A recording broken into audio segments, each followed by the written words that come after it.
Mari kita bongkar bagaimana Wall Street menciptakan uang siluman buat kasih utang pada semua negara di dunia.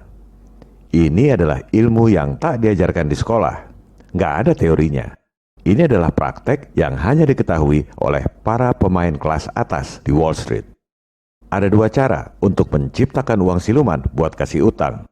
Lewat bank sentral atau lewat bank-bank komersial biasa. Kita bahas yang pertama dulu, menciptakan uang siluman lewat bank sentral. Model yang pertama ini sebenarnya bisa dilakukan lewat bank sentral mana saja. Di sini kita gunakan contoh bank sentral yang paling berpengaruh di dunia, Federal Reserve Bank, disingkat Fed. Begitu juga pelakunya, para elit keuangan. Sebenarnya bukan cuma di Wall Street, bisa di Eropa, di Jepang, di Cina, dan lain-lain. Di sini kita ambil contoh distrik keuangan yang paling berpengaruh di dunia, Wall Street. Instrumen keuangan yang digunakan adalah bond, surat utang tanpa jaminan. Nggak perlu jaminan sumber daya alam, nggak perlu jaminan proyek. Betul nggak Pak Daniel? The name's Bond. James Bond. Kita lihat fakta. Dengan alasan pandemi, Fed beli bon-bon swasta di pasar modal. Contoh berita di Bloomberg, Fed bahkan akan terus beli bon meski kondisi ekonomi sudah membaik. Fed hanya beli bon yang mereka mau, milik konco.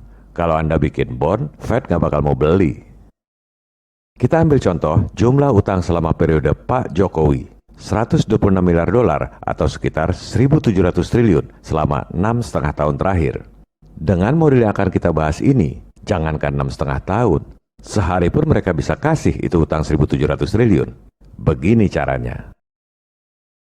Para elit mendengar rencana Indonesia mau terbitkan bon 1.700 triliun rupiah.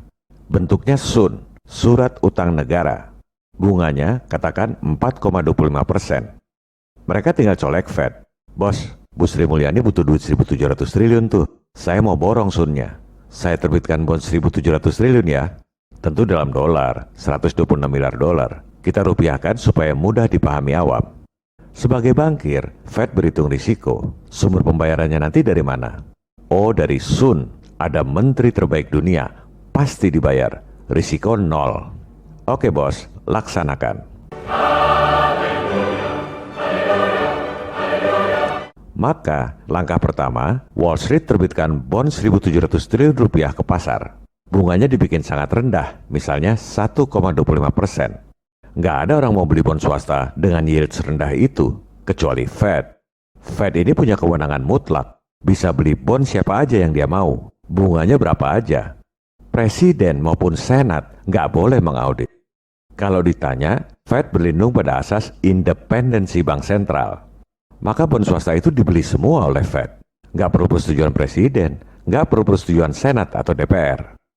Langkah kedua, bon Wall Street itu dibukukan di neraca Fed bagian aset. Lawannya, di bagian liabilitas, Fed terbitkan uang dalam peredaran 1.700 triliun rupiah. Tentu dalam dolar. Kita tulis rupiah untuk memudahkan pemirsa awam. Pembukuannya balance, sesuai kaidah-kaidah akuntansi perbankan internasional. Di audit pun pasti lulus, wajar tanpa pengecualian.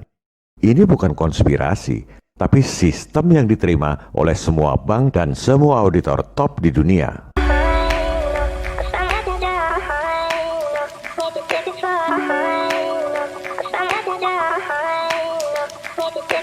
Coba kita lihat laporan keuangan Fed. Uang dalam peredaran ada di bagian liabilitas. Jumlahnya 1,7 triliun dolar. Lawannya di bagian aset apa? Apa yang jadi dasar atau jaminan buat terbitkan uang 1,7 triliun dolar? Emas. Bohong. Emasnya cuma 0,6% dari uang yang diterbitkan oleh Fed. Jadi apa dasar untuk menerbitkan uang 1,7 triliun dolar itu yang dipuja-puji sebagai mata uang terkuat di dunia? Apa dasarnya? Lihat aja aset yang paling besar apa? Treasury Securities. 2,4 triliun dolar. Namanya doang keren, Treasury Securities, surat berharga. Padahal cuma kertas bon doang, surat utang tanpa jaminan. Kalau Anda mau beli rokok, pakai kasbon utang, pasti ditolak sama tukang rokok. Kalau Wall Street ini, kasih bon utang tanpa jaminan 2,4 triliun dolar pun dibeli oleh Fed. Saya kalau ngomong selalu pakai data loh, bukan asal ngecap. Datanya ada di layar.